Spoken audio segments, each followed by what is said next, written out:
Riche ou rien parce que vous êtes riche de qui vous êtes. Riche ou rien parce que vous devez être riche de votre culture, riche de l'art, de votre civilisation et riche des valeurs touristiques de votre pays. Nous avons tout ce qui est inaccessible, accessible aujourd'hui, mais juste que ce qui est déplorable est quoi que la jeune génération ne veut pas se faire former.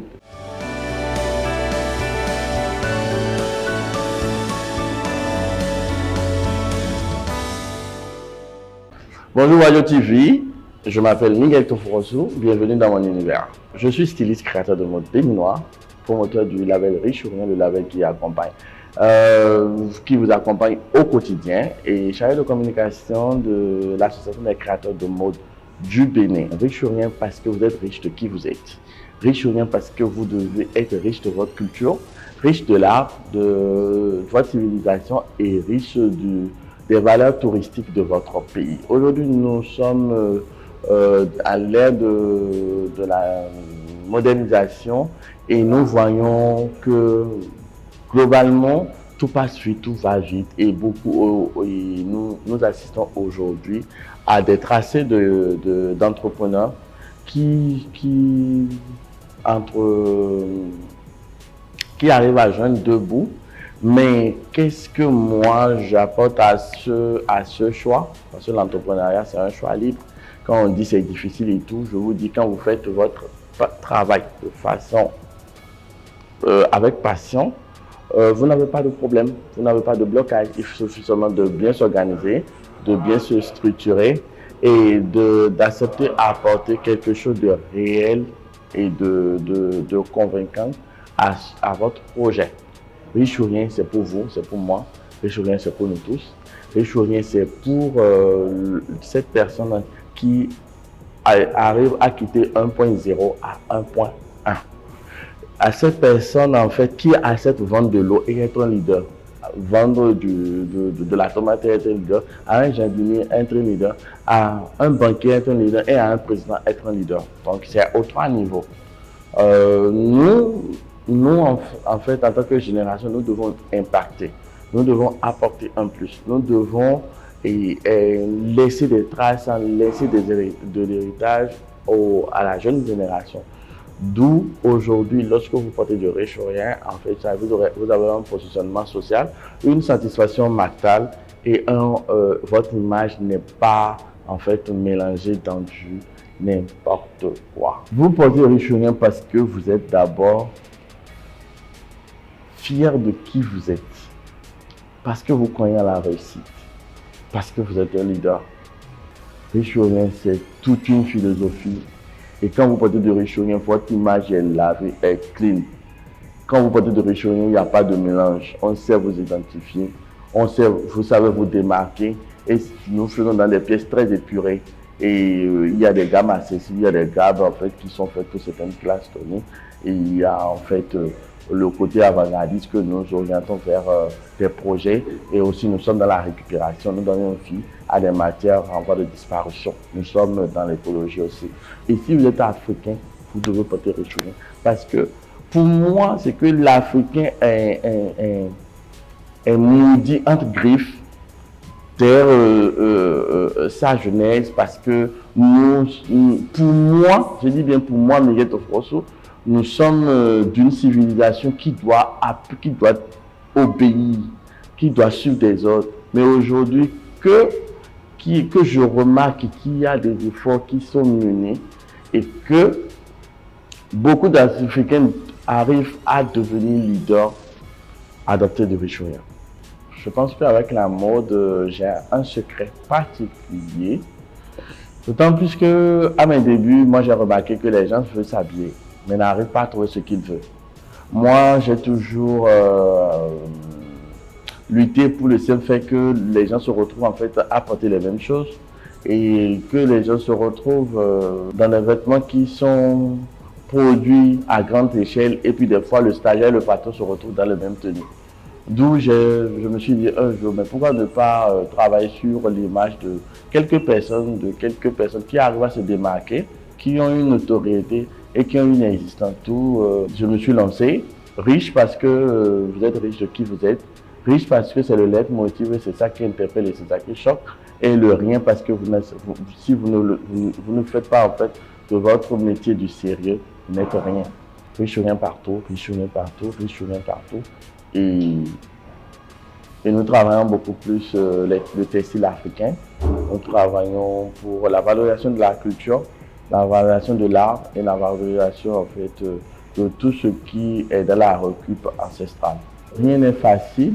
Si vous focalisez sur votre objectif, je pense que vous aurez des portes de sécurité. Il faut souligner que pour aboutir, pour réussir un projet, il faut avoir un mental d'acier. Et de deux, il faut accepter perdre certaines choses pour gagner certaines choses. C'est tout. Rien n'est facile en tant qu'entrepreneur. Tu sors le matin, tu ne sais pas à quelle heure tu dois rentrer. Tout le monde est là pour toi, tu n'es jamais là pour eux. Bon, tu peux te retrouver en fait à avoir une vie familiale basculée. Tu peux avoir des questions qui ne vont pas, des problèmes qui ne vont pas t'aider dans la réussite en fait de tes projets. Mais toujours est-il que en tant qu'entrepreneur, on sait là où on va. Comme le diraient les Ivoiriens, toi-même tu sais là où tu mets ton pied. Donc tu sauras en fait comment t'armer pour atteindre ton objectif.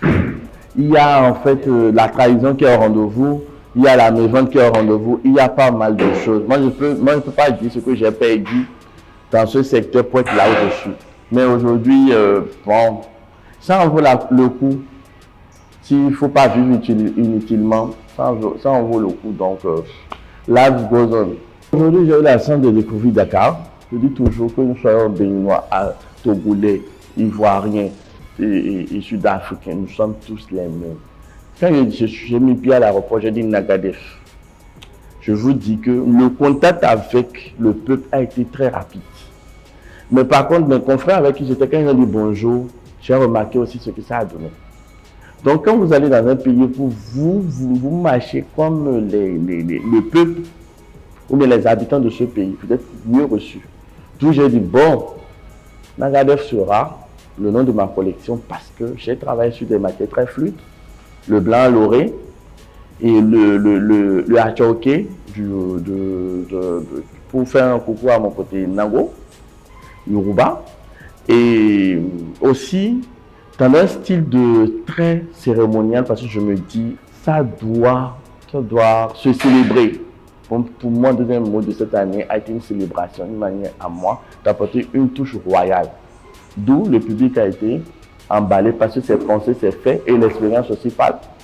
Et moi-même, je suis reparti satisfait parce que il y a eu un plus. Et je pense que si c'est à refaire, je vais le refaire. La mode est en plein essor. Aujourd'hui, les matières sont accessibles, les écoles se créent du jour au lendemain, les formations de part et d'autre, les associations de part et d'autre. Nous avons tout ce qui est inaccessible, accessible aujourd'hui, mais juste que ce qui est déplorable est quoi que la jeune génération ne veut pas se faire former, ne veut pas recevoir une formation de qualité, même si les écoles de qualité ne veulent plus. On leur oreille très dur pour assimiler. Après 3 mois, je suis créateur. Après 6 mois, je suis créateur. Après 1 an, je suis créateur, mais à quoi ça sert? Tu vois? Et moi, je me dis, j'ai un pincement parce que aujourd'hui, nous avons de moins en moins du talent dans le corps, même si on essaie de se voiler la face. Il faudrait réellement qu'on fasse de la récup pour que d'ici 10 ans, on puisse avoir des couturiers en fait qui font leur travail avec précision. Sinon, boubou là, c'est versé. Et ça là, c'est vraiment un choix stylistique. Mais je dis toujours que c'est un départ et non la fin. Il faut essayer de revoir la qualité de la formation.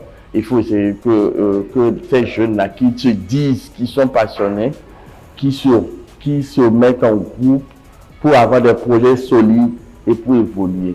Mais lorsque vous commencez un travail et puis vous voulez avoir la réalisation de quelqu'un, les clients de quelqu'un qui a déjà 20 ans, 15 ans, 10 ans, 30 ans, ou l'expérience de quelqu'un qui a 10 ans, 20 ans, 30 ans, ou manger à table avec quelqu'un qui a 40 ans, 30 ans, 25 ans, vous allez vous perdre. Il n'y a rien de si, il n'y a rien de si facile. Et moi, je vous conseille d'aller avec le temps, et que votre travail parle de vous et non les chichis auxquels nous assistons aujourd'hui. Pendant les 3 dates qui ont marqué ma vie entrepreneuriale, je peux dire le jour où j'ai décidé, en fait, le jour où j'ai décidé de me lancer en tant qu'entrepreneur, parce que j'ai un CV bien posé et je peux en fait travailler dans l'organisation que je veux. Donc, votre affaire où vous pensez que c'est ceux qui sont tarés qui font de la mode, je vous dis, déposez les stylos. Nous sommes des intellectuels d'un certain niveau. Et il faut dire qui ne fait pas la mode, qui veut, mais qui peut. Et je dirais la date où j'ai fait des investissements que je n'ai pas pu rentabiliser. Je n'ai pas pu mesurer les risques parce que j'ai fait parler mon cœur et non ma tête. Et le jour où j'ai lancé Riche ou Rien, et j'ai accepté perdre certaines personnes pour garder certaines, et accepté perdre certaines choses pour partir avec certains. Et pour finir, je suis posé dans l'esprit et je sais là où je vais. Comme conseil, parlant d'erreurs, à ne jamais commettre, à ne plus commettre ou à ne pas commettre, à vous de voir ce qui vous intéresse. Évoluer dans du formel. L'informel, ça tue l'entrepreneur. Le client qui sait que vous évoluez dans l'informel vous manque de respect, vous paye en dessous et vous amène à adopter des comportements qui demain va vous rattraper. 2. Lorsque vous êtes dans un secteur, soyez humble, respectez vous, respectez les autres et sachez ce pourquoi vous êtes là. Et dites-vous, qu'est-ce que j'apporte de plus? Parce que c'est de là où on va commencer par vous respecter.